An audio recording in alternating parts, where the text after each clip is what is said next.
Here we go.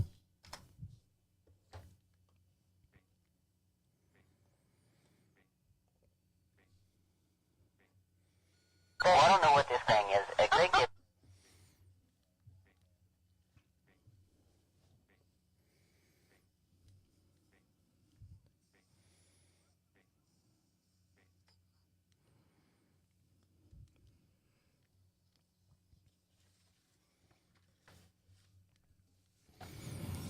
Welcome back, guys, on this week's show. Everything you need to know about 3G going away, and why isn't my Bentley here that I ordered, and also eating leftovers could cost you an arm and a leg, and sorry, little baby, Uncle Sam wants a cut too. All this and much, much more will be discussed here on Deacon Live. How are you? How are things? How are things going? Are you doing okay?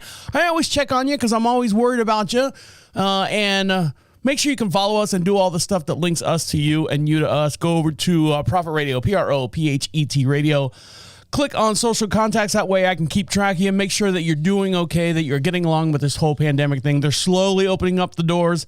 They're slowly letting people out on the streets now. And I say letting them out. We've been doing it for years. They're just officially saying it now. They're dropping mask mandates everywhere, left and right. And we'll dive into that here later on in the show. I have been debating back and forth to either go to the gym or get myself some kind of motivation here at the house. Now, for those of you who don't know, we broadcast just outside of Charlotte, North Carolina, a beautiful little town we like to call Marshville. We sit on about 22 some odd acres. Hold on. Excuse me. I got my show beers going. We sit on about 22 some odd acres here. We have livestock, we have horses, equines, we have poultry, and we have domesticated animals as well. And a lot of road, a lot of terrain around here. We're not really sitting on top of anyone, so I ordered a bike. And when I say I ordered a bike, I ordered one of those nice, expensive cruising bikes that you see all the fucking retards driving down the highways are all in the lanes. On your left. And they got the freaking helmets on. They're all in day glow colors. Not me, man. I'm going old school. I'm going headphones, sunglasses, a pair of tennis shoes with maybe, my ankle socks, some basketball shorts, and a t-shirt that I've cut the sleeves off with. Cut the sleeves off of. That's how I'm riding my bike. And I'm riding it. It's a pleasure cruise. I might do 2-3 miles a day, come back home, and then start all my projects that I have here on the French. But my bike has not come in yet. So I did buy one. It's a 27-inch Eurotech. I don't know, man. You read the views on a lot of bicycles, or it's a mountain bike. It's some kind of hybrid. I don't know what it is. It's got the springs, but yet I can ride it on the road. So I got that, and, some of the reviews are good. Some of the reviews are bad. I don't know. I've never bought a bicycle, quote unquote, bicycle off of Amazon. I was going to buy it off Walmart, and I'll get into Walmart here in a second. But I was like, I want a real nice bike, something that's going to survive. Now, speaking of Walmart, I came across an article that says that all the mountain bikes or all the cruiser bikes that they have, the larger adult bikes that Walmart sells, is set up for failure. The welds aren't good. The bike is set for, as soon as you buy it, it might be like $200. Within a year's time, you're going to the bike shop and having repairs done on it. And the repairs, of course, can get costly on that. So I did not opt for the Walmart bicycle, even though they got Mongoose and I think they got Schwinn. They're like low-level bicycles. They're not really Eurotech or whatever what's the one bike? Gary Schiffer. Is it Gary Schiffer? Gary Schiffer. I don't know. A friend of mine had it. It was like $800 for that bike, and he ended up smoking crack and selling it. So speaking of Walmart as well, I was in the Walmart, my trials and tribulations with Walmart, and the people in Walmart, they're just like blinders on the sides of their face. A lot of them, they don't. And this is not just my Walmart. This is just my Walmart in this area. The people, the stamp, the graph of the people that live in this area. Every Walmart's different. You have the Karens and stuff. We don't have a whole lot of Karens. We just have morons that go to our Walmart.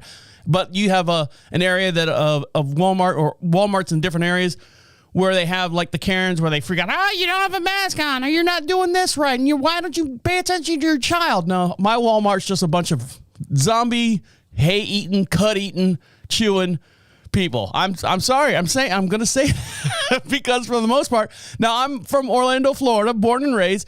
So the jib of my cloth is different than the jib of the cloth of the people that are up here in North Carolina, especially Marshville. Now, I like Marshville. I love the town that I live in. The people are great. They're a slower paced people, but for the most part, everything's great. So I'm walking in Walmart. And if you know anything about Walmart, you've got the main aisles that kind of wrap circumference the store, you know, the big aisles, and they got the bulk sections out in the middle of the aisle. So technically it's like a 2-lane traffic. You know, people on this side go that way, people on that side go this way. But now they've closed a Walmart up the road from us, so they're getting this Walmart here. I know they closed an actual Walmart. Well, they were within, I think, 30 miles of each other, which is, I guess, is not good for business. And so this Walmart that I go to is getting all the overflow, and with all the overflow comes all the employees from that if they wanted to transfer over. And I walk in there and nobody looks like they're happy. Everyone's just kind of, you know, droopy dog face, walking around, shuffling their feet, no eye contact, no customer service whatsoever. And the reason why I say that is because I walked in and I'm going down the main aisle. And, you know, the bulk aisle's in the middle, so I'm on the left-hand side with all the toys and stuff the toys and the bicycles and everything on my left, and the cross aisle over is all the linen and stuff and housewares. And in the center, they've got all the pallets that they're packing out, and I'm walking, and I gotta get to the other side, but I can't. There's no break in the aisle where they packed out they've got all pallets with all the pack out stuff on it. So I push down, I go all the way down, I end up in automotive. Finally, I can cut across and come back the other side on the street. As I'm coming back on the other side of the street, girl I saw already packing out stuff, maybe early 20s, saw her name. It says Diane, something like that. Typical 20-year-old girl, female, hair cut down to about her shoulders, couple bleach, what's that, Billie Eilish type look, kind of bleach bangs or whatever. I fucking don't know. I'm out of touch with that. Carrying a box. And when I say carrying a box like you would carry a dog or a baby. You know, lower on your right-hand side, higher up on your left-hand side, kind of leaning on your shoulder. And I got a shopping cart, and she walks by me, and I did everything I possibly could to get out of her way. She's coming, head down, not paying attention, or eyes wandering off in space or whatever, and actually hits me. Boom. The box, when I say hits me, the box bumps me enough to where my body twists just a little bit, and she actually bounced, took a step back, readjusted her position, and then started walking around me. Not a thing was said. Nothing. Excuse me. I'm sorry. My apologies. I didn't see you there. Are you okay? I'm sorry. Nothing. Bounce. Like a bumper car bounced off me, and then just kept right on the path that she was designed to go down the aisle. And I'm like, for real? Nothing? Zippo? That's all I get? Just a bounce and a bounce off. And then, so I'm walking around, I'm looking at my arm, and I got like a little red mark on my arm, and I'm like going, these motherfuckers. No wonder. You want, what do they say, $15 an hour? Give me a break.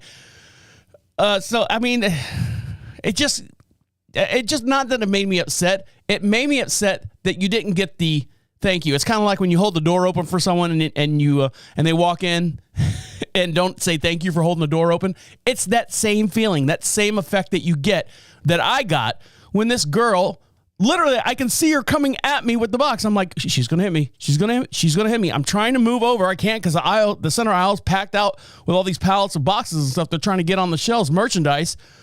And she bangs into me, and then... Anyways, I know. Am I petty? What is the male? I was talking about Karen. What's the male? Chad? Something like that? Carl?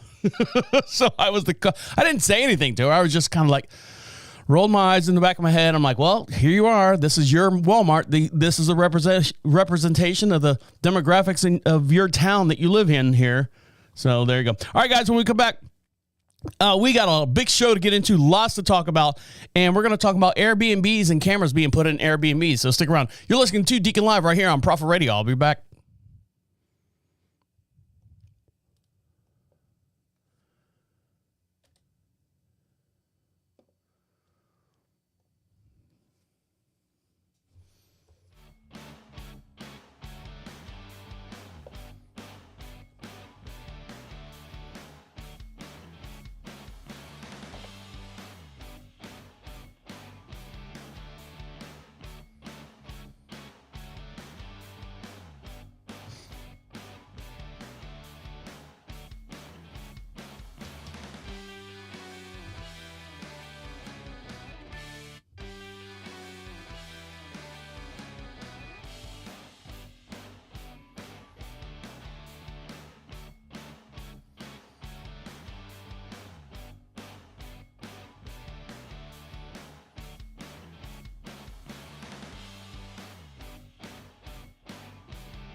Welcome back to Deacon Live. Excuse me. Don't forget, for every podcast we do, we have matching video as well.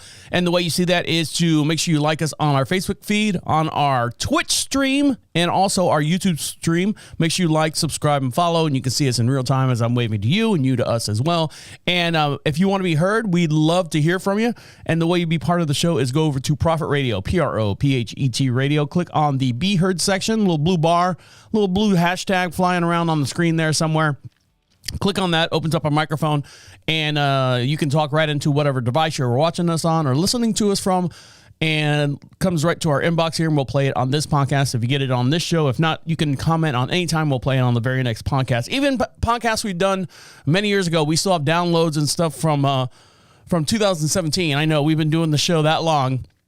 It's amazing.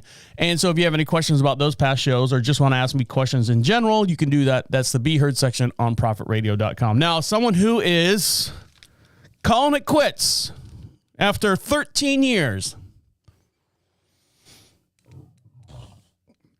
After 14 seasons, the Wendy Williams Show is now ending this June. Multiple outlets have reported that the longtime radio show host will now be back to her famous purple chair to cover hot topics and give advice to audience members in this long months hiatus due to her ongoing health cares. Comedian, actress, and former host of The View, Sherri Shepherd, will be taking over her daytime talk show slot.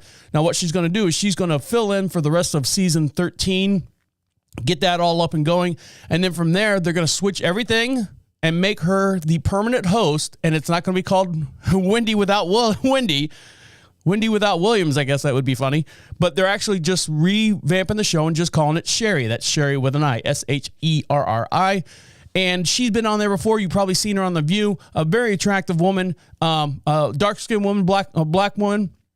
Does very well. She's very funny, very smart, great smile, great personality, and I hope she does well. So Sherri, who is a natural, has proved her skills hosting for many times on the panel of The View, the Fox's Dish Nation, and again, this season on the popular, of course, like I said, the host of Wendy's show. Like our viewers, we have been impressed by the unique comic twist that Sherri puts on daily live hot topic segments and so on and so forth. So Sherri Williams, I'm sorry, not Sherri Williams. What's her name again? That's all. Sherri Shepherd's going to be taking over the Wendy Williams show. She's going to finish out the remainder show that's going on, the season 13, and then they're going to switch it all over, and then she's going to be her own show called Sherri. So we wish her luck out there. I hope she does good. I really like watching her. She does have a little bit of she's a little bit more, I don't want to say risque, but she's got a little bit different way of thinking about things, so I hope she does well. Now, some people out there, Wendy Williams has had a lot of problems. You've seen her when she was standing up on stage, and she had it was a Halloween special, and she was dressed as like the Statue of Liberty. No thanks, I don't want to enter that. And she actually passed out on stage. She also had in the middle of her show or right before the show, she canceled everything and went on, had to take a leave of absence. They canceled the show and ran reruns for a couple weeks. She was going through, I know, a messy divorce with her husband and so on and so forth. So we hope that everything's going well for her. But some people, they have this, they call it not a disease. Now, I'm not saying that Wendy Williams has this disease, but it's called PPD. And there's a lot of toxic people out there in this world. Paranoid personality disorder, which is PPD, causes extreme suspicions and fear of others. People with PPD may falsely believe that others are either lying to them, cheating to them, or exploiting them. It's called narcissistic too. PPD may develop because of genetics, life experiences like abuse, or other mental conditions. Let's see. There is still very little research that's done on paranoid personal disorder and the best way to treat it, but sometimes there is psychotherapy that may help. Here's the most common symptoms of PPD and the best way to manage them. So what is it? People that are diagnosed with this tend to be suspicious and mistrustful of other people. They are tense and nervous in social situations. Like me, I get anxiety and on the lookout for a threat. Like that guy's, that's called being way too high, I believe. That guy knows I'm high. That guy knows I'm high. believing that other people are lying to you or exploiting them, holding grudges and refusing to forgive, being overly sensitive and to criticism, being afraid to reveal any personal information to other people, falsely thinking about other people that are insulting them, also always suspecting that their partner is cheating on them. God, how would you like to live a relationship like that? Like, where are you going? I'm going to the bathroom. Who are you going to the bathroom with? I'm in the same house as you. It's just me and you. Who are you talking to in the bathroom? Dude, shut the fuck up. Assuming that there is hidden meanings behind people's casual remarks or looks, having a hard time relaxing. I mean, this is a big I say it's a big problem, but I mean, if you've ever had to deal with someone who's got PPD, it's so exhausting, I guess is the word I was looking for. It's so exhausting. And the only reason why I brought this article up is sort of on the fence as far as I was watching Inventing Anna, which is about Anna Delvey. That's her fake name. And it's the girl from Ozark, and she is this socialite. She plays a socialite that kind of cons people out of money. Not that PPD was her problem, but if you watch the way she talks and the way she talks to people, you might sense that she might have a little bit of PPD. But I was watching that, and so this article just kind of rang in my bell here as far as what was going on with that, and watching that series as well. It's kind of good. If you can get past I forget the young lady's accent. If you can get past her accent, it's not the girl. If you're expecting to go into Inventing Anna, seeing the girl from Ozark, which is the blonde, curly-haired girl, I know, awesome with names, aren't I?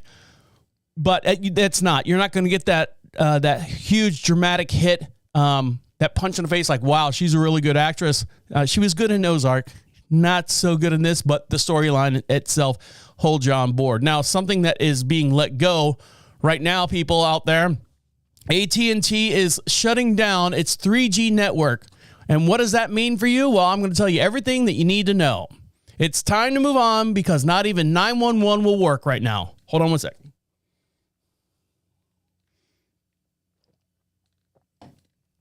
So right now, mobile network provider AT&T is shutting down the 3G network in the USA as a part of a plan they announced way back in 2019. The company has said that less than 1% of customers actually use 3G. 1%? Well, you think 1%, but when we dive into the article, you'll figure out what's going on with it. They introduced 3G networks way back in 2002. This was a time where BlackBerry was on top of the choice for the modern-day mobile phone. 20 years since BlackBerry devices are well into their digital-grade, 3G networks are also set to meet the same end. So 5G over 3G, the reason why they're doing this, mobile networks are transitioning to provide services using the 5th generation 5G of mobile network technology. Dubbed the game changer in how we communicate wireless in the world today, 5G networks promise an ultra-high speeds, minimum delay, and the ability to connect and communicate with a flurry of devices around us. Now, who might be affected? It seems that only individuals who use the older 3G compatible mobile handsets, like your phones, your flip phones, and stuff like that, are affected by this move. Once the network stops operating, users will not be able to access emergency services like 911 from their older phones. And AT&T has provided about 2 million replacements in a form of free or discounted 4G phones. So they're saying, hey, I know you've got this old 3G crappy phone. Here, come get this 4G phone at a discounted rate. However, the past 2 decades, 3G mobile networks have also become the backbone of the host that connects services such as, you ready for this? Such as cars, home alarm securities, and millions of cars on the U.S. roads, including those sold in the last 3 to 5 years, still use the 3G network. So my wife we spent a lot of money on her car. It's a really, really nice car. She does have 3G on the car itself. And there are upgrades. I don't know if she's got the it uses the old version of 3G or the new version of 3G. I'm sure we're going to find out. I'm sure as soon as she hears this podcast, she's going to be like going, we have to buy a new car. Well, no, hold on a minute. There are upgrades for your car that you can actually go to the dealership and they will upgrade it to where you can access the 4G network. But here's a lot of things that you don't think about. All your trucking companies out there that use 3Gs to, well, they're not tattlers, but they use Logitech. Is it Logitech Fleet Tech, all the things that like track trucking. Like if you got a fleet of trucks and you're using GPS to track, if he's got like 16 stops, delivery service, you can see where the truck is at any given time. School buses, I didn't know had GPS in it. GPS is in them, but GPS, well, not physically look at them, but they can see where the buses are. I guess that would make more sense. They can see where the buses are for your school routes and stuff. All that might be going away. So AT&T has warned its users well in advance about this change. However, if you are unsure of the changing effects to your phones, you can find out a detailed list of which devices it'll affect on this website. So I'm going to click on the website here. Oh, it's a big PDF file. All right, I'm going to put this up on the Profit Radio page. That's PR. Let me write that down because I'll forget. Post list. And I'll post this list on the Profit Radio page, and I'll put it on the front page so you can see it. So you go to Profit Radio, PROPHET Radio, click on the link I'll put up on there. And while you're there, get yourself something for free. Get yourself some free magnets. We have stickers, we have buttons, we have a whole bunch of stuff. Just fill out a little form. Tell us where to send your stuff to, and we'll send it out to you. All right, guys, stick around. We're going to get into IT Dan and find out what's going on with him. You're listening to Deacon Live right here on Profit Radio. I'll be right back.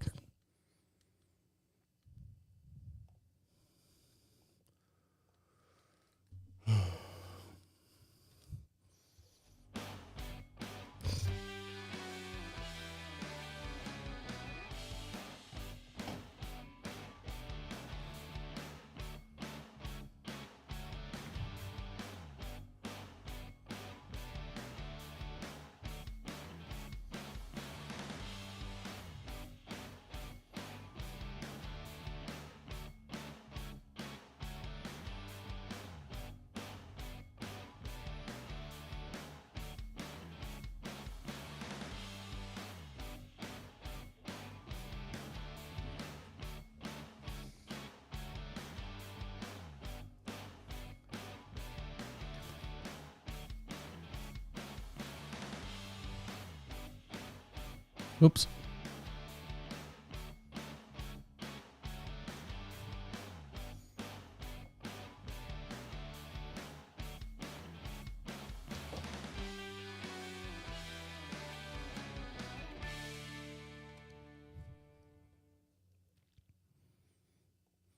Welcome back to Deacon Live. Make sure you follow us on your social networks, and don't forget we do a live broadcast, and the way you get on board with that is go over to Facebook, go over to Twitch, go over to YouTube as well. Just search Deacon Live Podcast, and make sure you follow us and like us. Share us if you'd like to as well. We appreciate that. You can give us a comment as well, and if you want to be heard on the show, we'd love to hear from you. And while you're over at profitradio.com, click on the little Be Heard. Opens up a microphone on your tablet, on your device, whatever you're listening to us from. Sends us a message right here to our inbox, and we'll play it on this podcast. If you get in a little too late, don't worry, we'll play it on the very next podcast, and you can be on board just like us as well. Now, before we get any further, let's find out what's going on with IT Dan.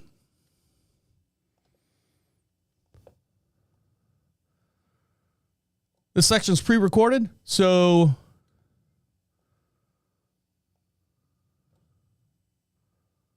What is this? What's this? Picasso. Ooh, I like it. Stupid TikTok.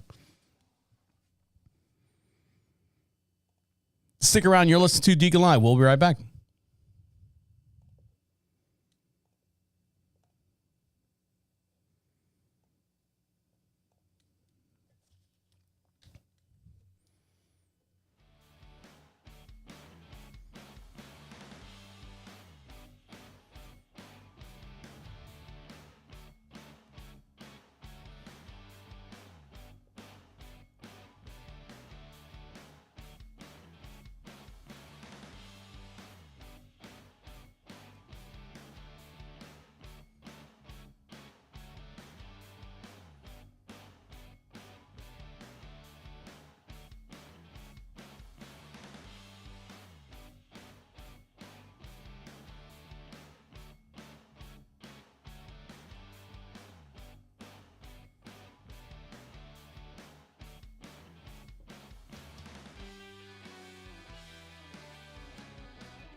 Welcome back to Deacon Live. Make sure you follow us on our social networks. And the way you do that is go to Prophet Radio, Prophet Radio, and click on social contacts. And you can find us all on all your devices, all your platforms, internet, Instagram, Twitch, all the different podcast catchers out there. We're on 27 different platforms. And we also host a couple different shows. I also host a show on Mondays called Equine Dynamics with Mike Stein, where we create sounder horses from the ground up. Kind of a Q&A type podcast. That's every Monday. I do it here in the studio with Mike Stein. He is a professional farrier. He's been doing it for many, many years. He knows the ins and outs as far as horses and stuff. So if you're a horse lover out there, make sure you search for him on your iHeartRadio or wherever you download podcasts. That's Equine Dynamics with Mike Stein. So you can check that out as well. Now that the country's slowly opening up, well, they've been opening up for a while, but masks are coming down. People are getting out there. They're moving and grooving. This company right here is getting prepared for the best case scenario. Condom giant prepares for sales to boom as the global pandemic restrictions ease up. The world's largest condom producer, Durex, saw sales plummet during the pandemic. I don't want to touch him. You might get COVID.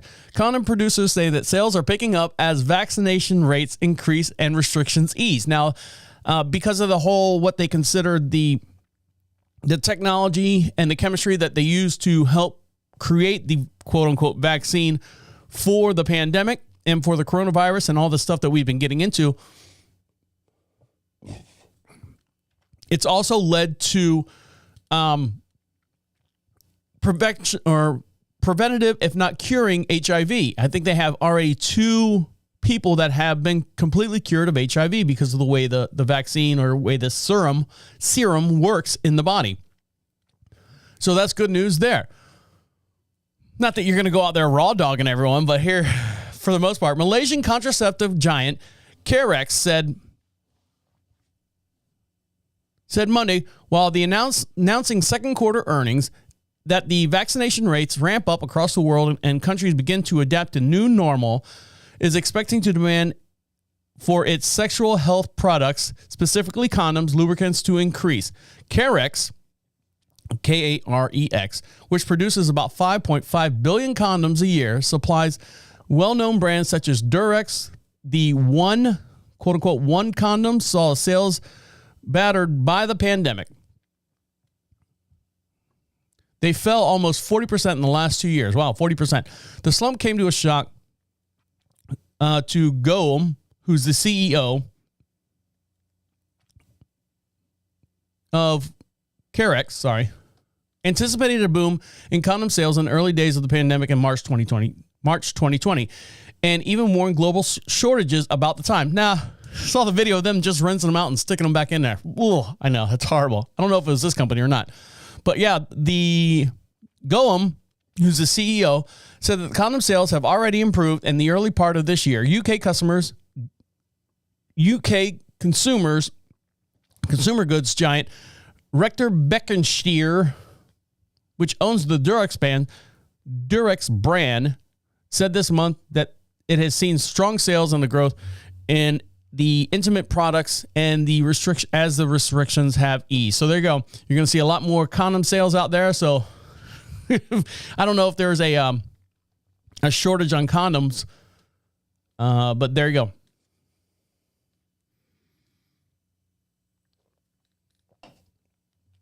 I don't think there's a shortage of material out there, with sales being 40% low, but who knows what the supply chains have in store. Now, this child right here didn't know his value or worth at the time when you talk to your child. When you talk to your child, you always see on certain TV shows and certain articles and stuff, or you even ask your own children if you've got some at home laying around doing nothing. How old do you think mommy is? How old do you think daddy is? How much do you think this house costs? Just to give their perception as far as what they consider old and what they consider money-wise. What's a lot of money? This 18-year-old kid made a promise with his mom to stay off social media until he turned 18 years old. So this promise was made when he was 12 years old. The mom said, "I will pay you $1,800 if you can stay off social media till you're 18. Being 12, I really didn't have the concept of money at the time, so I was like, "Oh yeah, hell yeah, that's sick. I'm gonna be rich by the time I'm 18."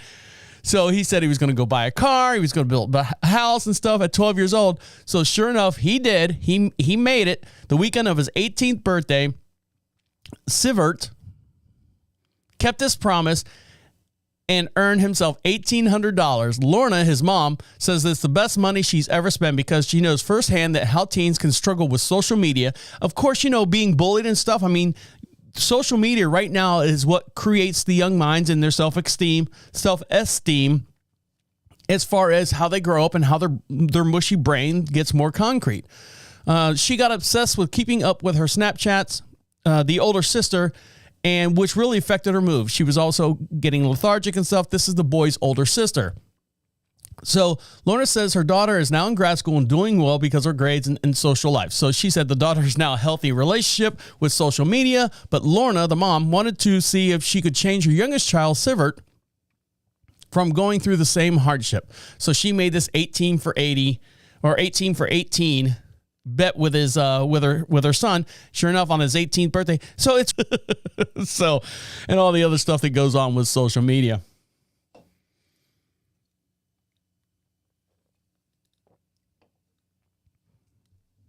Now, we just got done with the Super Bowl, and Tom Brady is now retiring, and Daytona 500 rookie driver won his first race at the first race of the season, Daytona 500, and now something else is a first in Las Vegas. Now, for the longest time, Las Vegas for decades was off limits to pro teams. Now, things have changed in the past now. They have a national hockey team out there. The Golden Knights that played there in 2017 to 2018 season are now taking up residence at the T-Mobile Arena over on the Las Vegas Strip. Also, don't forget the Oakland Raiders? They bounced from Oakland to LA to Oakland to LA, and now they had enough with their arena. So Las Vegas said, "You know what? Come on over. You can be the Las Vegas Raiders." So that's what they're doing now. So now they have a pro team.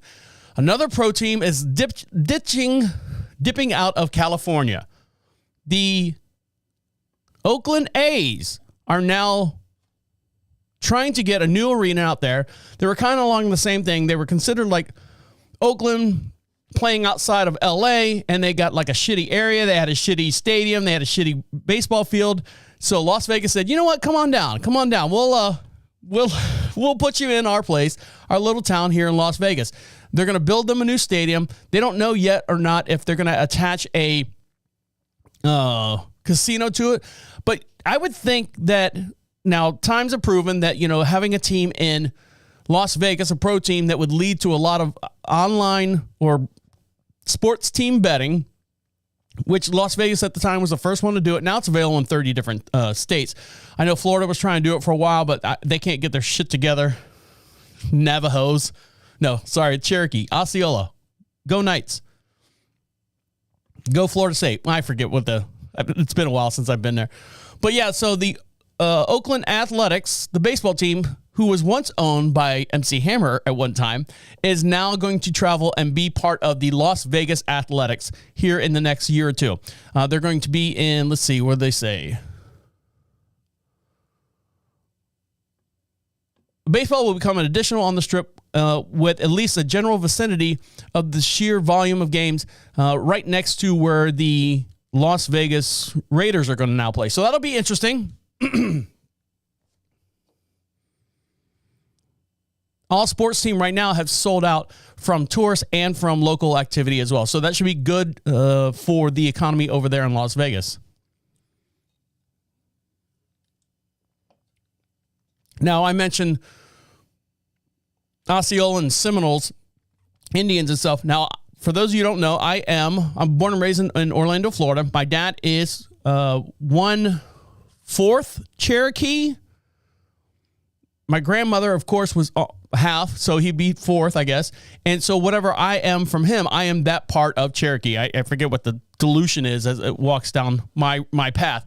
But for every year, we used to go up to Franklin, North Carolina for vacation, and we go to Cherokee and we learn all the stuff. And if you look at my grandmother was about 115 pounds and looks very, very much like a Native American. And my grandfather, my dad's dad, was from New Orleans or something crazy like that, because I could never understand. I think he's talking Creole or something.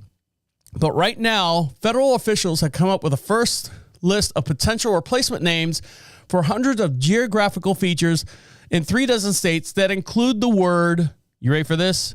Squaw.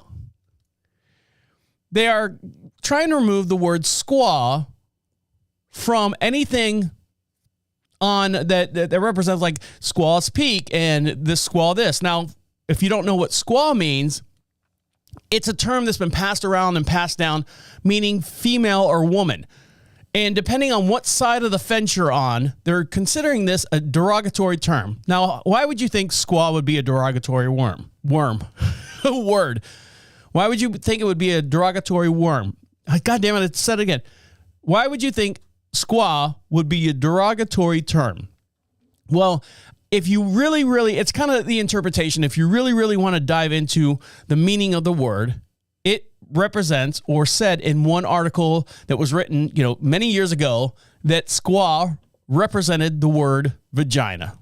That's it. That's the only grounds they have to stand on to remove this term, saying that this is a derogatory word to women, saying that squaw means vagina. Well, let me tell you something, Robert. There is a lot more names and other stuff that can be determined or be called derogatory based on the name. So I'm using a broad brush to paint this picture. So you got Robert, you got Bob. What's the other one? Dick, right? Richard, not Robert. Richard. Sorry, all you Roberts out there. You guys are still assholes. So Richard is transferred to Dick. Now, there's a long history behind that, but I mean, literally, the word Dick is in the title of what you call your genitals, right? So you got Dick's Peak over here. You got Dick Trickle, who is a famous race car driver. Speaking of the NASCAR, got it. And anything that out there that has to deal with a man of any kind of stature, and his name was Dick, that was his name. The Dick Bachelor run that we do in, I think it's Florida all the time. It's a K run for charity, Dick Bachelor, which is an awesome name in itself. But they don't want to, so how do you determine, and they don't want to erase that, so how do you determine squaw, which technically means woman or female, and that means vagina. That means vagina. We can't have, Squaw's Peak or Squaw's Mountain or whatever, because when I see squaw, people who can't decipher between words and meanings said that that's derogatory, and we don't want to call that Vagina Mountain. So they're trying to slowly replace it all. Several different states right now, Arizona, out there in the Midwest, those flyover states are trying to remove the word squaw from a lot of their monuments and stuff that are out there. And if it's in their documents and stuff, listen what kind of genius we're dealing with out there.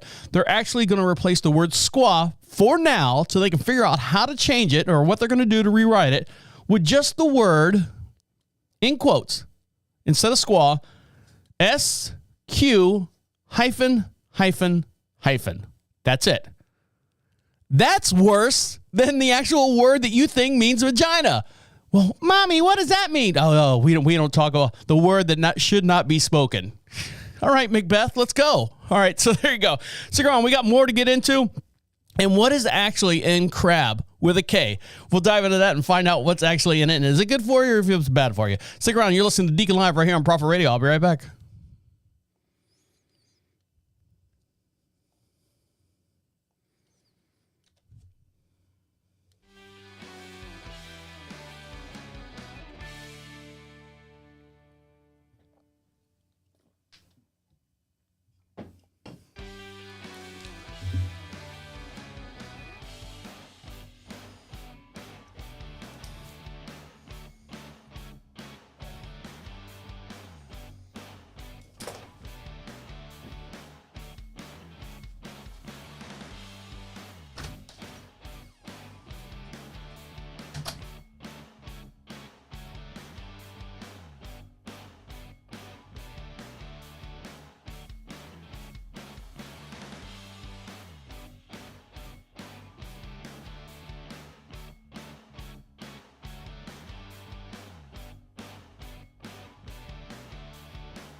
Welcome back to Deacon Live. You want something for free? Of course you want something for free, and the way you get that is go over to Prophet Radio, Prophet Radio. Click on the free swag section, fill that little form out, and just fill it out with your name and address of where we're sending this stuff. Believe me, I got enough shit going on. I don't need to. I'm not hacking your email or selling your email to anyone. I just want to say thank you for listening to us and downloading us. We send out a bunch for overseas at the end of every month. We send everything overseas, make it one big package and send it over there that way, and let them deal with it. But here in the United States, if you like something, you can usually get it about 2 days from now, or 2 days whenever you put it in and I get your order. We'll send it out to you gladly. I'd love to.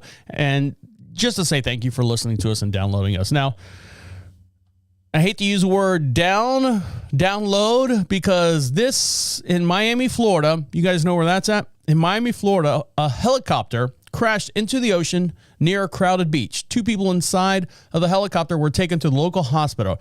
Now, if you want to see this video, for every podcast we do, we have a matching video as well. I'm going to switch screens so we can all see it and we can all be friends as well. This is worth the watch. So this is from their police scanner or police closed circuit TV that's watching out over Miami Beach. And Miami Beach this time of year, believe it or not, I know we're in the middle of February, but it is 80 some odd degrees. It's beautiful, beautiful skies, beautiful water. The beach is freaking crowded. In the water, outside the water, on the beaches, everywhere. It's crowded. And this helicopter, which looks like one of those kind of, it's not a sightseeing helicopter where there's like multiple people in it. It looks like one of those helicopters that can only fit like 2 people, and they're out there taking pictures like boats, and they're out there taking pictures like aerial shots. Instead of like having the drones out there doing it, they've actually got 2 people in there taking pictures of everything. So here we go, real nice and slow. You can see the helicopter come out of the right-hand side of the screen. You can see how crowded it is. There it is right there, coming in hot. Nobody's moving. Everyone's just kind of hanging out. Helicopter, bam, probably within about, I'm going to say within feet, 10 to 15 feet of someone. We're going to watch it again? No? All right, for more on this, let's check out this article right here. So let me turn everything up so we can all be friends here. Here we go.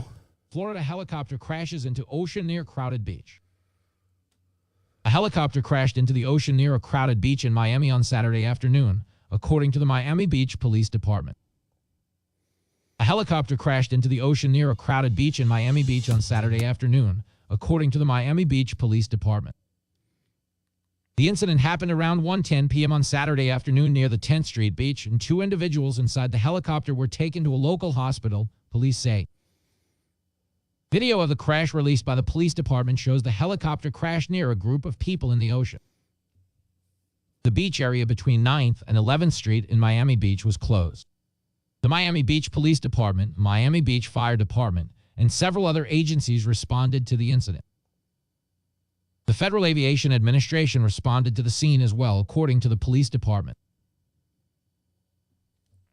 And you can see this picture right here. This is someone got their camera out and took it. You can see the big cruise ship in the background. You can see all these people. There's sandbar and everything. Nice crystal blue water all the way down in this mangled helicopter. And people are just kind of walking up to him like, is everybody okay? Well, there you go. So that happened in Miami Beach, Florida.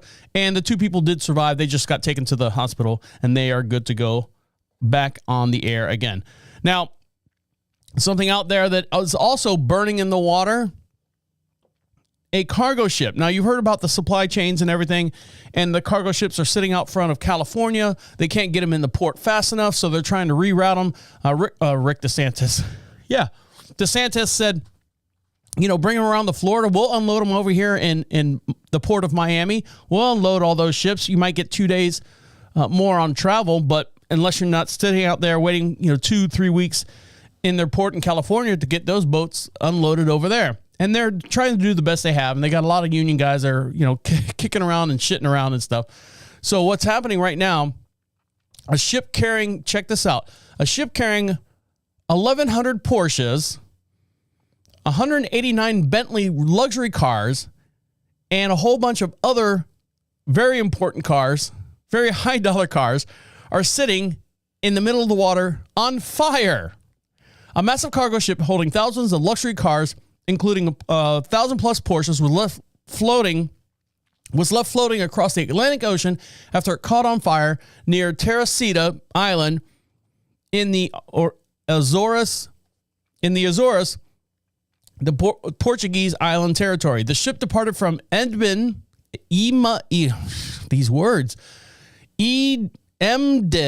Germany on February 10th, was scheduled to arrive in Davisfield, Rhode Island, so it's coming on the other side of the east side of the United States, on Wednesday before a fire broke out. The crew of 22 members on board were safely lifted off the burning ship via helicopter as seen in this video. So let's see what the video says. Let's see how well they were lifted off. Of course, there's a little diagram right there. Here we go. So look at this. Holy Jesus. Look at that ship burning.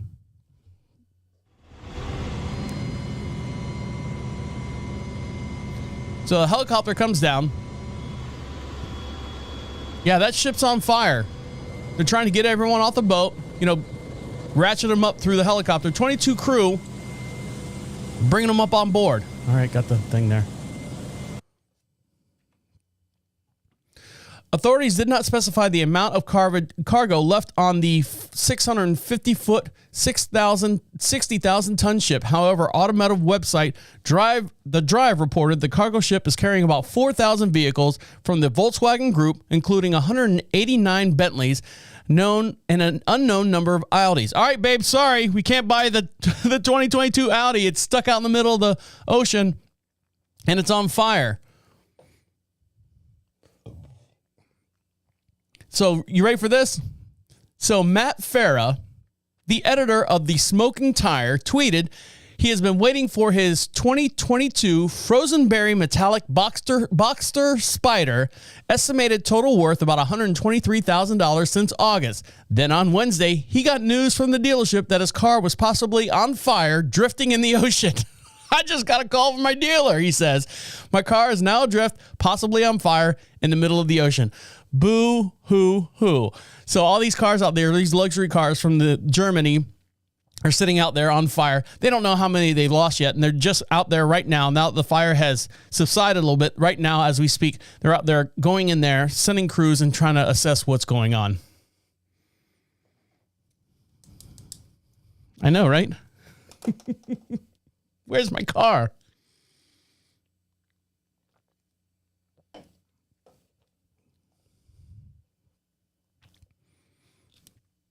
Now, on the other side of the globe,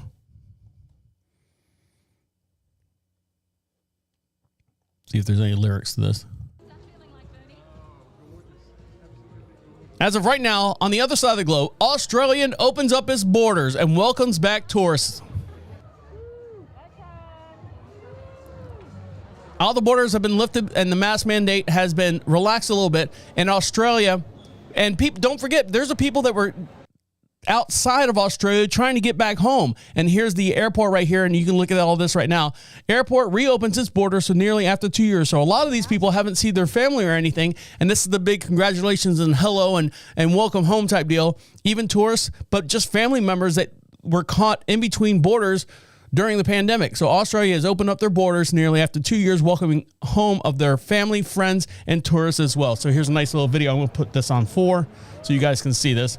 Yeah, as soon as I opened up the borders, I just knew I could finally come and see my family and attend my brother's wedding, like on March 4th. So that's what I'm really excited about, to have the whole family together again. It's very emotional. So I haven't seen my dad in 4 years, so it was great to hug him, and all the little welcome presents just make me feel at home. It's really special. So there's everyone walking around and just enjoying everything that's going on as far as seeing family they haven't seen in the last couple of years. Been waiting to come for ages, so it's a thrill. I miss my parents. Yeah,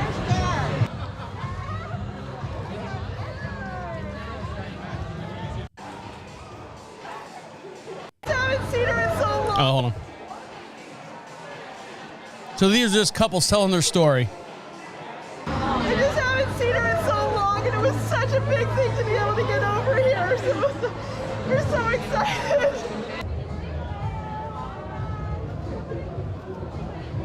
That's been given to those. Here we go. Here's a new news release. warmth of the welcome that's been given to those first planes that have come in this morning has been quite extraordinary, and to see the way that people have been reunited, the hugs, the tears, has just been wonderful. It's been a party out here at Sydney Airport. Everyone's celebrating. It's so great to have the international tourists back from right around the world. So there you go. Australia opens up its borders, so you're allowed to go over there. Feel free, grab yourself a Foster, put something on the Barbie, and do all that stuff. And make sure you get to your Airbnb that you've rented over there in time. Now, get ready for this. A lot of people think they can make some good money with Airbnb. I had one of those calls on their, the not scam calls, just one of those random telemarketer calls. Would you like to sell your property and blah, blah, blah. I'm like, yeah. Well, how much is do you have a tenant in there? Yeah, we have tenants in there. Well, how much do you get per month? I'm like, it's not per month, it's per day. What do you mean it's per day? I'm like, yeah, we get about $400 per day. We have a little house outside of Daytona Beach. Hold on. We have a house outside of Daytona Beach, about maybe 20 minutes outside of Daytona Beach. And, when it's not, when it's not occupied, it's available for Airbnb, and we charge about $400 a day. Well, the person I was talking to, you can't get $400 a day with tenants in there. I'm like, oh yeah, dude, it's an Airbnb. Do you want to buy the house or not? Oh, you're like, there's no way. There's no way you got $400 a day. All right, whatever there. Schlemiel, get out of here. Now, when you have an Airbnb, there is 3 things that you want to make sure that you have going on. Make sure you have some kind of camera at the front door so you can count people going in and out of the house. Make sure you lock up all, the owner's closet. Make sure that's all locked up and stuff. Only leave out a little bit of things that they can take care of or take care of themselves, like coffee and toilet paper and stuff. They will steal everything. But one thing you shouldn't do, or if you do, don't get caught. Airbnb guests have said that they've found a hidden camera in the host's bathrooms. And this is what's happened right here. So let's see. Someone is about to catch a felony for invasive visual recording of an Airbnb bathroom. Let's see. This article comes from Daily Dot. Airbnb guests are alleged in a viral TikTok videos that have been found in the camera in the hostess bathroom. According to TikTok, the police showed up to Airbnb. Brittany Walsh at Brittany TikTok starts with her holding up what appears to be a camera inserted into or disguised as a charger box. So you're seeing the little cubes, the little squares. It's got a little camera on it that also features a portion of the online Airbnb listing. The TikToker pans around the Airbnb showing the 2 police officers, and then the text overleads somebody's about to catch a felony. Airbnb located to be in Austin, as an apartment featured as Austin's in the wall installation. I don't know what that means. The TikToker claimed that the caption upon the first uploaded of the same video got deleted. So the TikToker has been viewed 50 million times. Okay, so what happened is it looks like they put an SD card in a computer, or they put the SD card in a computer that came out of a little charger. The first video should be the person who originally plugged it in. So that's how they were trying to get it. And the one big thing is they put them in smoke alarms as well. Most good cameras you will never find, though. There are apps that can scan for Wi-Fi's for devices on your cameras. Now, this video right here, this security guy shows you how to find out if you've got a camera in your place.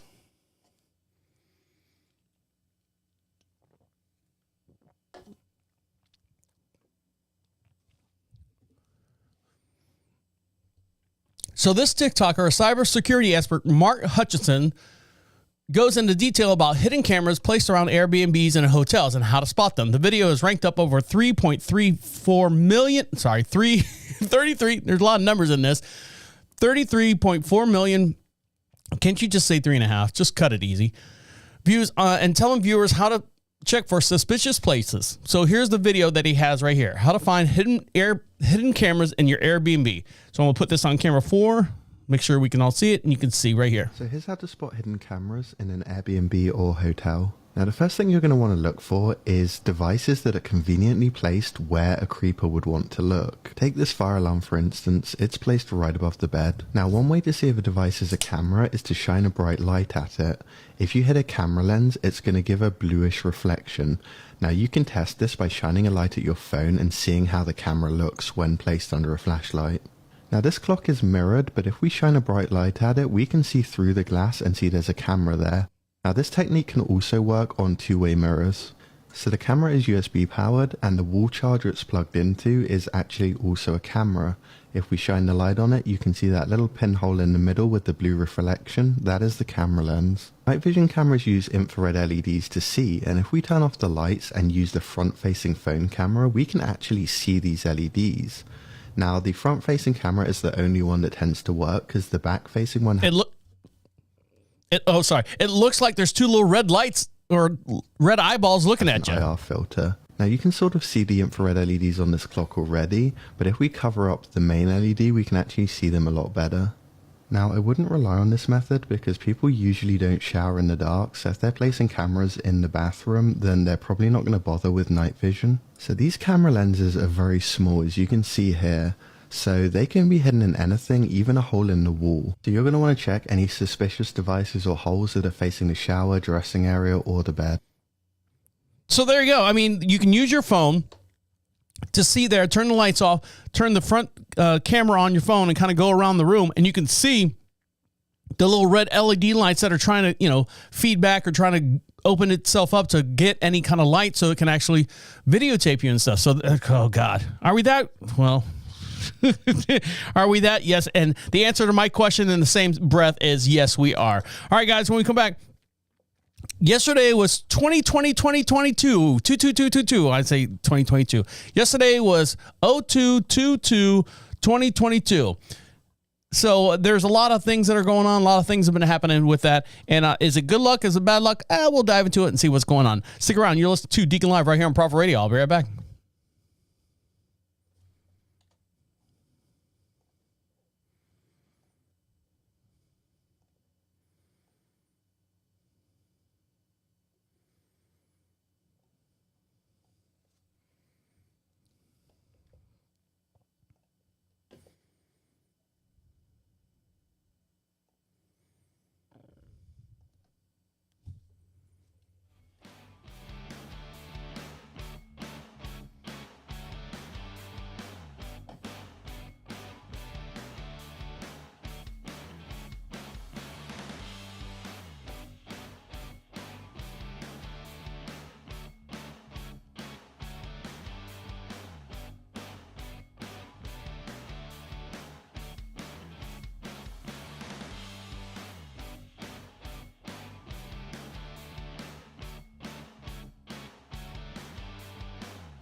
Welcome back to Deacon Live. If you want to be part of the show, we'd love to hear from you. We'd love for you to be part of the show. Now's your chance to come out here and join us as well. And the way you do that is go over to Prophet Radio, PROPHET Radio. Click on Be Heard. Opens up a microphone on your device. Speak right into it. Nice and clear. Ask us any questions you want or just give us a shout out or give yourself a shout out as well. We'd love to hear from you. It comes right to our inbox. We'll play it on the very next podcast. This podcast is... And if you have any questions about anything in the past couple podcasts, you're welcome to do that as well.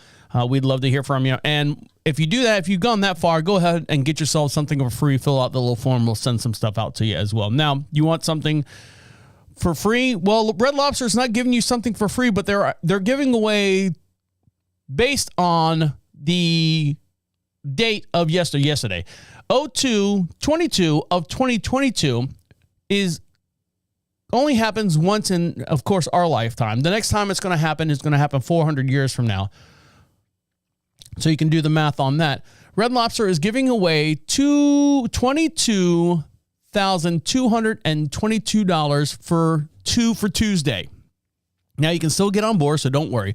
This is how you get to it. Now, is Red Lobster valid anymore? I mean, have the Darden restaurants, the supply chains, have they gone down? When I think real seafood, I don't think Red Lobster. I think squishy, overcooked crab legs. Their Cheddar Bay biscuits are the best thing they got going on. But if you say, hey, look, what's the best thing they got at Red Lobster? Darden restaurants. You go Cheddar Bay biscuits. All right, so what else do they have? Well, they have the Admiral Feast. They had that for a while, which is a sample of everything, and it was like $19 at the time. That was, big living. I think they have like Shrimp Fest, Shrimp Scampi Fest. I don't think they even do that anymore. Fresh fish and live lobster is what it says on the sign. I think Red Lobster's, going by the wayside of the Pinto or the Gremlin, AMC Gremlin car. I think they've served their time. They're not good anymore. Olive Garden, for whatever reason, they're still killing it. Remember Smoky Bones? Yeah, they passed away as well. Red Lobster is celebrating a once in a lifetime day with a once in a lifetime opportunity to win $22,222 in cash. We celebrate this on 2/22/22. In terms of sweepstakes, this couldn't be easier for you to enter. You ready for this? Between February 22nd and 28th, so you still got a couple days left on this. If you aren't a member yet, it's not too late. By downloading the app and creating a file, you are automatically entered to win the money. You can earn additional entries into the sweepstake every time you dine in or order a to-go. We are raising both claws, because it's, lobster, on this date. And going all in on this one, on this once in a lifetime. Jesus, the puns kill me. I can read just fine. The puns just kill me because I'm like going, that doesn't make any sense in my head. Giving our members the opportunity to score some. Maybe I have PPD. They're against me. They're against me. Giving our members the opportunity to score some amazing prizes and awards along the way. One person will win the grand prize. Is it really a grand prize if it's only $22,000? I'm not saying. I'm just saying. But Red Lobster is also doodling around other prizes throughout the week. A secondary prize of $222 on my Red Lobster reward bonus points will be given 222 reward program members. We also learned there's a lot more on the app, and the contest is located on the Red Lobster's website. I know. It's so much fun. So I guess they're going to have a grand total. Here's the thing. You ready? Hear me out here. So Red Lobster probably doesn't have a whole lot of foot traffic, probably doesn't have a whole lot of entries. A lot of people don't put a Red Lobster app on their phone. So the odds of you winning is probably tremendous. So even how many people were in the United States? 340 million people, something like that. Do the math on that. How many people go to Red Lobster? Because Red Lobster is not all over the place, but they are somewhat nationwide. And let's say 100,000 people go to Red Lobster. How many of those? And I'm speaking fictitiously. So let's say 500,000 people go to Red Lobster. Now let's go back to the 100,000. I like the 100,000. That sounds better for me. And most of them don't know about this thing. And 0.5% sign up for the app. You're talking about you have a chance of winning $22,000 from, people that are maybe 10,000 people. So what are the odds of you winning? It's better than the lottery. Now, granted, it's only $22,000. By the time, depending on what state you get in, you'll probably walk home with about, $11,000, maybe $9,000 worth of prize money. But other than that, it's a gamble. It's all out there. It's a gamble. So go for that. You can sign up on the Red Lobster website.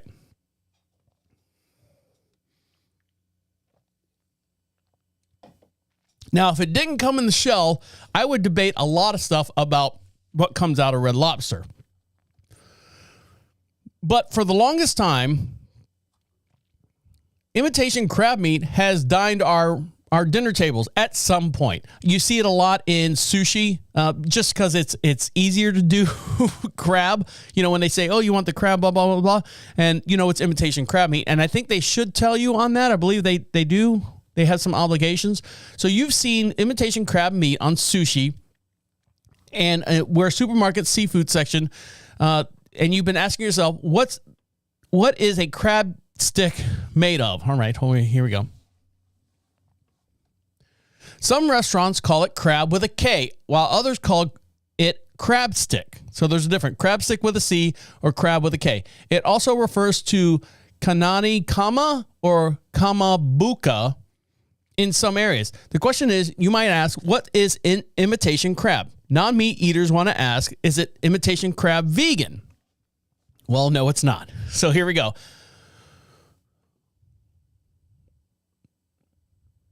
It's not vegan because it's made of actual fish. It's not shellfish, but it's made of fish. Imitation crab meat was first produced in Japan in the 1970s. It was presented as a cheaper alternative to pricey crab meat. Fake crab meat mimics the taste, the texture, and the color of real crab meat. Now, I know for many years, you had scallops, and there was a company that was actually got prosecuted for having imitation scallops. You know, you see Gordon Ramsay on the oh, it's burnt. Take it. Well, you say, well, how do you make imitation crab meat or imitation scallops? They were actually taking stingrays and punching holes in their fins. And that meat that's in the fins was actually could pass and I guess taste the same as scallops. So, but what about the stingray? Do you want your scallops at $30 a plate? Do you want your scallops for $15 a plate? It's up to you. But yeah, that's what they do. They actually imitation scallops are made out of punched out circles from stingrays. Crab sticks are made cheaper with white fish varieties, often pollock, which is commonly used for frozen fish sticks. See, there you go. When it says cod, hopefully it says cod, and it is cod. But if you look, I'm sure it's probably 95% pollock with 2% cod in it. The fish is pulverized to create this paste that can be molded in any shape that it wants, including crab legs. The binding agents include egg whites, starch, vegetable oils, or sugars can be added to sashimi paste to make the meat stick together. Occasionally, monosodium glutamate, MSG, is added to sashimi. The orange and red coloring is a key ingredient to the mixture to make it resemble shellfish meat. Crab with a K is made from starches such as wheat, potato, and tapioca. The crab stick is processed. It features high sodium, sugars, and amounts of so it's not good for you, but isn't it all? I mean, the fish paste is then formed into sticks and then tinted red. So is imitation crab healthy for you? While real crab and imitation crab have about the same caloric intake, the fake crab has some issues. Real crab gets its calories from the protein, and the fake crab reportedly gets its calories from the sugar and the carbs. So if you're on like a keto diet, no, sorry, imitation crab is not for you. But for me, crab legs, like the Dungeness crab and the snow crabs and what's the rock lobster? Not the rock lobster, rock crabs or whatever with the black tips on it. So much work for little meat. It's not worth it. King crab, if you can find them like during season, I know they're expensive. Baller over here.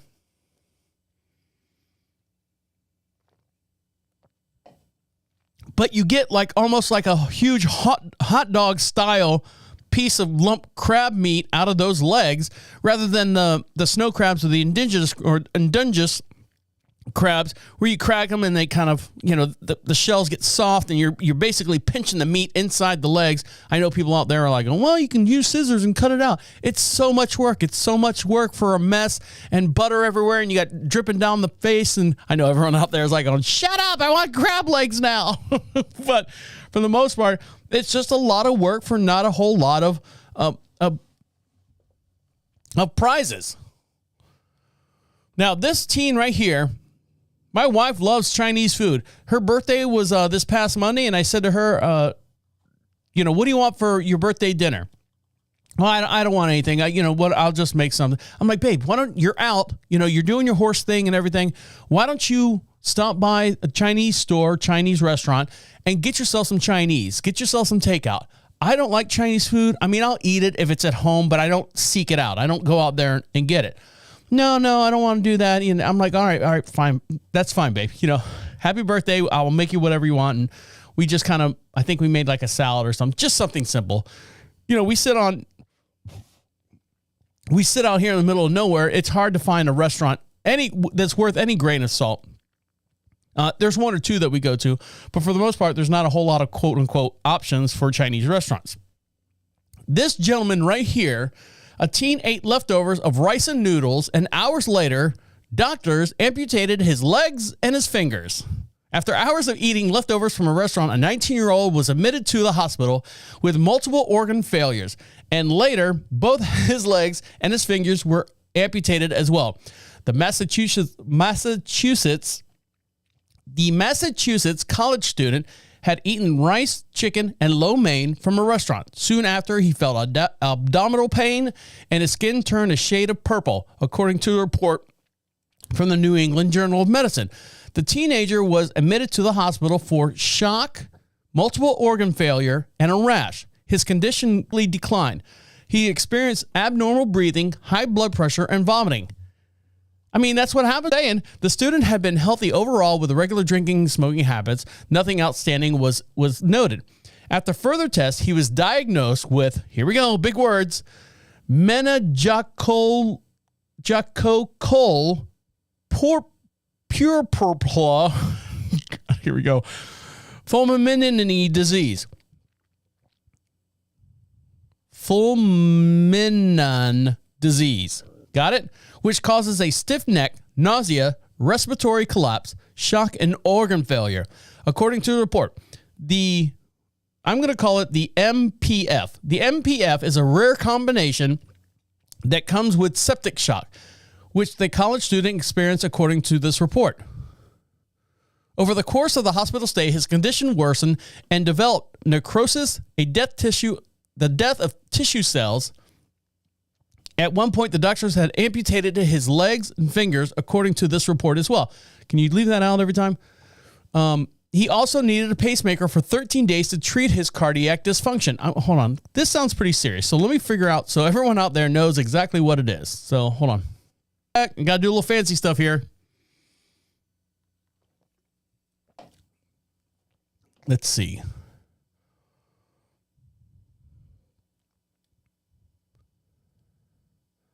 I got to find the disease. Here it is right here.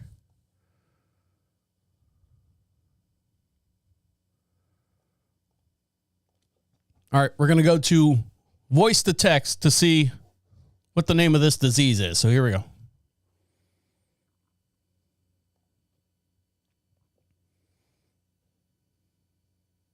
I know. I'm a one-man band here. Here we go. So here's the name of the disease.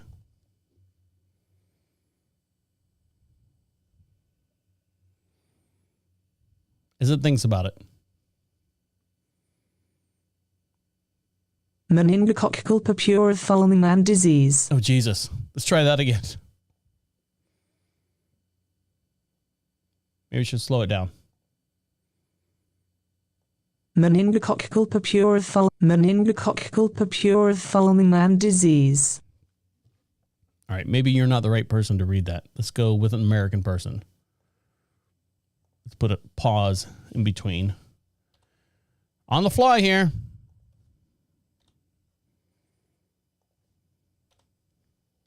Purpura fulminant disease. Did you get that? I'll play it one more time.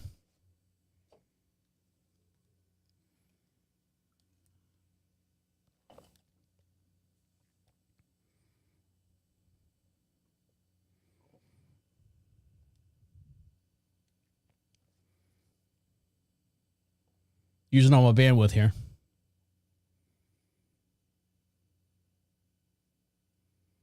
Meningococcal purpura fulminant disease. So that's what the guy had, the kid had, and lost his went in toxic shock. Then he started getting necrosis, and then lost his legs, lost his fingers. The team learned that although the Massachusetts student had received the first dose of the meningococcal device or vaccine, he never received the recommended booster. Oh God. There you go. His roommate also ate the leftovers and vomited, but didn't have the life-threatening reactions. So the roommate was fine. He ate it all, ingested it, and said, no, it's good. It's good. I'm good. Eat it down there, Timmy. Oh, man, I lost my legs and stuff. All right, guys, we got one more little break to get into, and we'll let you get back to what you got to do. You're listening to Deacon Live right here on Prophet Radio. Don't eat your leftovers. I'll be right back.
Welcome back to Deacon Live. Make sure you follow us on all your social networks. And the way you do that is go over to Prophet Radio, PROPHET Radio. Click on all your social contacts. And then while you're there, you can also hear a couple other different podcasts that I host. I also host a short little segment you heard from IT Dan earlier in the show.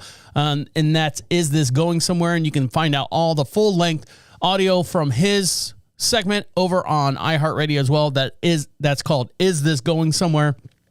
Check him out as well. Full conversations. They're interesting for, I don't want to say they're interesting for a while. They're interesting. I just don't have enough time to put the whole entire segment up there. So make sure you check them out. That's Is This Going Somewhere as well. Now, we just talked about the date 2/22 of 22, and it's going to happen next time in the next 400 years. And what are the odds of being born on this date? But what are the odds of being born on this date at a certain time? This baby right here was born on 2/22, year 22 at 2:22 a.m. Can I say 2 one more time? Here we go.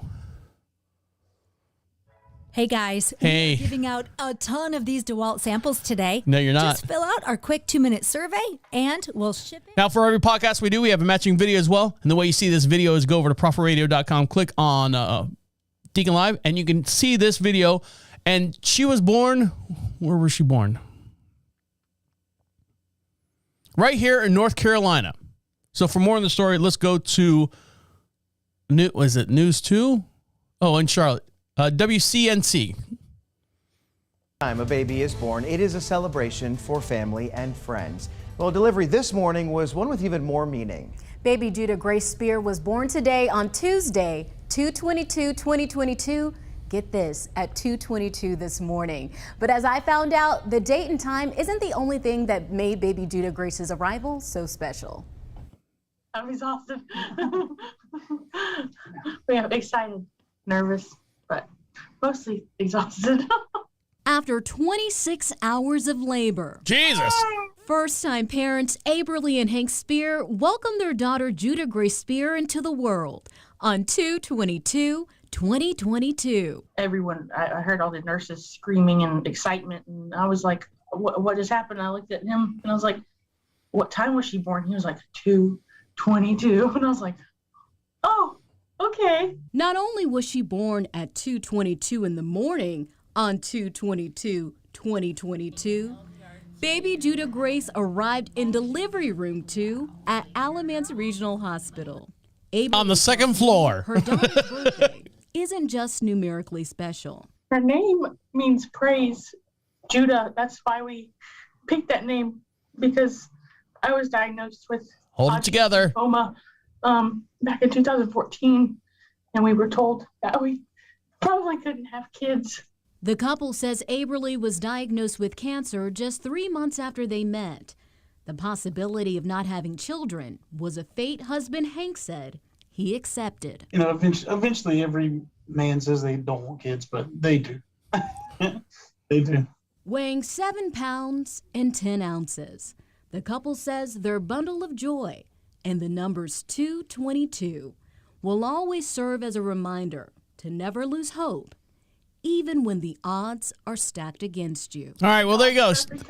She was born 2/22 with a bunch of 2s in there over here in North Carolina. So there you go. Congratulations to the couple with a newborn baby with a very significant date as well. Now, for all you parents out there that have existing kids, and a lot of our existing kids, I was talking about the 12-year-old who wasn't allowed to get on social media and stuff until he was 18 years old, made it all the way 18 years old without a profile or anything like that.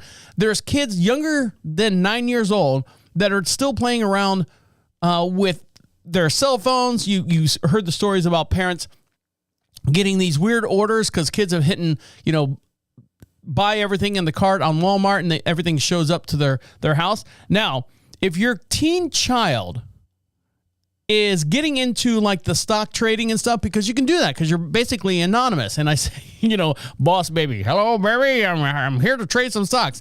If your teen or adult child made money investing, you'd be surprised of this new thing coming out that's called kitty tax.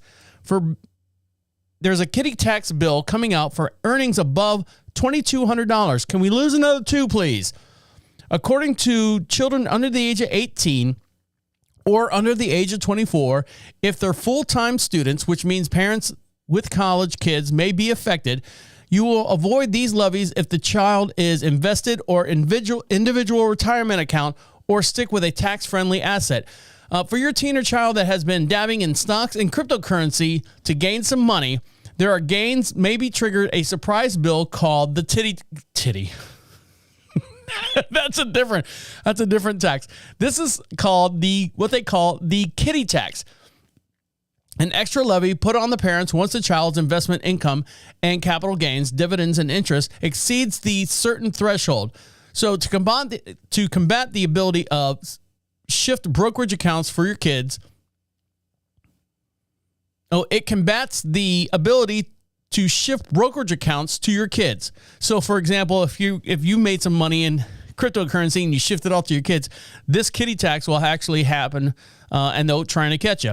Previously, higher income parents move assets to their children's account to pay lower taxes on their earnings. However, the IRS has added a kitty tax to crack down on this practice. Here's how it works. Let's say your 22-year-old college student made $5,000 from investing. While the first $1,100 is tax-free, the student owes the levies on the next $1,100 at their rate. Beyond that, gains get taxed at their parents' rate. So any profit above $2,200 is subject to a kitty tax charge to the parents at their rate. Assumably, the student is full-time and dependent on their own tax returns. In this case, the parents will pay levies up to $2,800, which means that the $5,000 minus the $2,200. So there you go. If you're trying to move some money around your cryptocurrency and stuff and put it on your kids, no, little Timmy made some money. He made about $2,200, but you together all made like $10,000.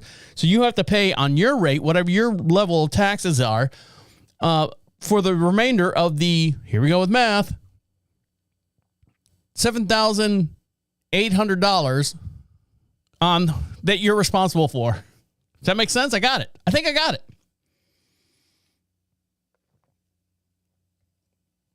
Now, one parent right now I know is not going to pay any kitty tax. He's probably going to have to pay bail. This man right now is in jail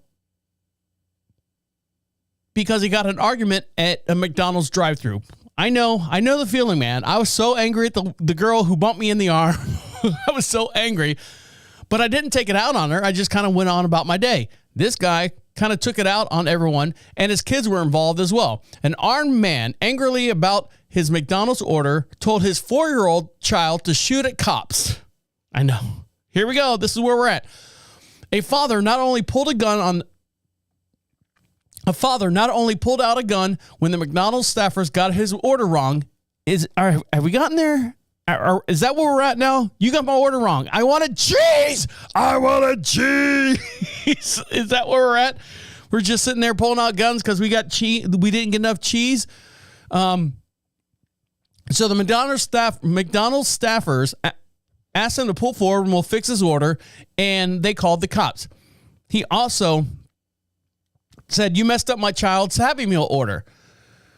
So they said, "Yeah, that's fine. Go ahead. We'll fix your order." So Sadat Johnson, 27, in Salt Lake County jail for felony child abuse, threatening and using dangerous weapons in a fight or a quarrel, is what the record's showing. The suspect had a 4-year-old and a 3-year-old child in the backseat of his car and a gun, and was totally, obviously, out of control when he pulled up to the McDonald's drive-thru window on Monday in Midville. Johnson got mad when the restaurant staffers got his order wrong, and then he pulled out a gun, because that fixes everything. Let's see if I've got more on this story right here. Oh, of course. We got an ad. And for every podcast we do, we have a matching video as well. And you can see this in real time as we're talking about it here on the show. Just go over to profitradio.com. Make sure you like us on Twitch, YouTube, and Facebook as well. So here we go. The identity of a man who police believe told his 4-year-old child to shoot at officers has been released. He is 27-year-old Sadat Johnson. He's facing a number of charges, including felony child abuse and threatening the use of a dangerous weapon. This after an incident at a McDonald's in Midvale earlier today. ABC4's Lena Takata joining us live from that location where it all happened. She has the very latest details tonight. Lena.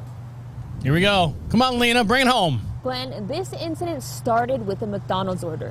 According to Unified Police, Johnson was ordering food at the drive-thru of this McDonald's and got upset that the employees got his order wrong. When employees asked him to pull forward so that they could fix his order, Johnson brandished a gun and employees called the police. Unified Police Department of Greater Salt Lake responded to the call and upon arrival immediately tried to make contact with Johnson. Knowing he may be armed, police pulled Johnson out of the vehicle. As soon as he was pulled out of the vehicle and they started to take him into custody, one of the officers noticed a firearm coming out the vehicle. The officer quickly deflected the barrel of the gun as the weapon was discharged. Who was holding it? The awning of the McDonald's building and injuring an officer in the arm. That's when officers made a shocking discovery. The person that pulled that trigger was 4 years old. Just think the gravity of that. Police believe Johnson instructed the child to shoot the officers. A child who thought it was okay to pull a firearm and shoot that firearm at police. I've never seen anything like this in my 28 years in law enforcement. Sheriff Rosie Rivera says the officers are in disbelief that something like this could happen and believe anti-police sentiments may have contributed to this incident. This, campaign against police officers just needs to stop. We're here to protect and serve, and this is getting out of hand. Whoosh. No other injuries or damage were reported from the shooting. Live in Midvale, Lena Takata, ABC4 News. There you go. Shoot him! Shoot him! Junior, Dad, shoot him! Oh man, can you imagine that conversation? Can you imagine what the both children, the 3-year-old and the 3 and 4-year-old, are going to go through?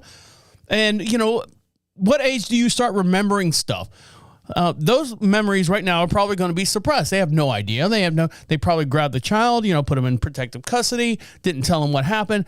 Don't tell him, I wouldn't tell him, hey, this is what happened. And then it's going to be a movie. The kid finds out that he was shooting at police. His dad got taken away. No, slow motion, roll the film, all that stuff. So, but the parenting, who knows what was going on with the parenting at home? Well, this next story, the parenting at home went just as you expected, just as planned. This is a lesson for all those kids out there. If you want to be something, if you want to achieve something, put your mind to it, and with the proper support and everything, you can do this. This kid right here, Orion Jean, or Jean, I'm not sure how they say it, is Time's Kid of the Year. Now, Time Magazine, they've gotten away because they don't sell subscriptions anymore. They don't, the paperback, the actual hard copy of Time is gone by the dinosaur, Time Man of the Year or Person of the Year or whatever they call it now. They actually reach out and branch out to like Business of the Year, Person of the Year. And this is Time's Kid of the Year.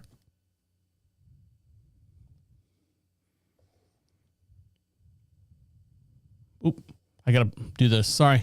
15 things going on.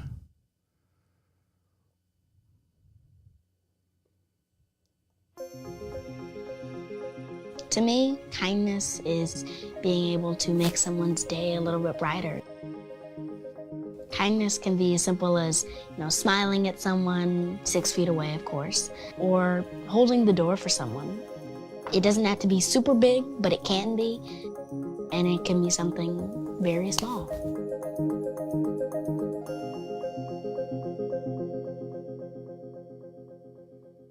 Kindness is a virtue we can all possess if we are willing to. So why not start today? I got an email from my teacher letting me know about the contest, but the only thing was it was due the next day. So I worked really hard to write my speech and record it, and I didn't know that I was going to be able to win. With that prize money, the Race to Kindness was born. The Race to Kindness is a series of events focused on spreading kindness throughout the country and across the world.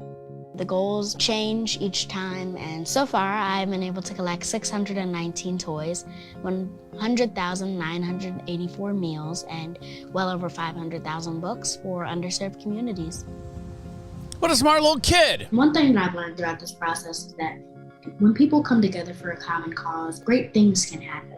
And when people see a need and they're provided an opportunity to help, most people will.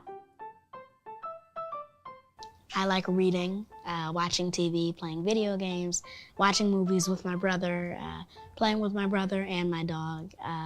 I'm a big vintage video game fan, so I like How can he be vintage? He's 12 years old. Pac-Man. I'm trying to get the hang of Donkey Kong. My parents are definitely my heroes. They show me every day what it means to be a kind leader, and they're the reason I've gotten this far, literally. So, funny story, my mom's middle name is actually Orion, and she was named after the constellation, so I guess it's like a generational thing.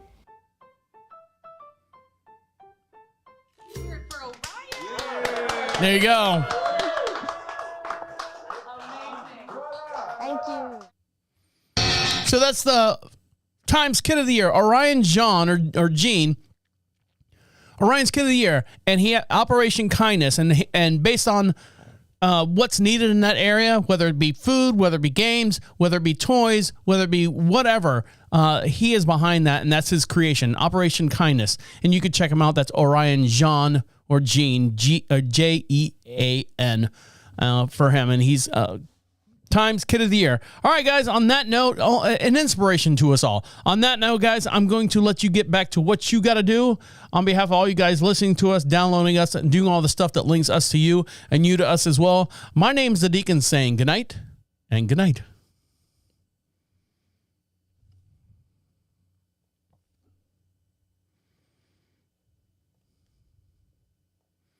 Bye. See you later. Boop, boop. Never happens. Never happens, though. I try to pause this for the thumbnail, but it never happens. I don't know what it is.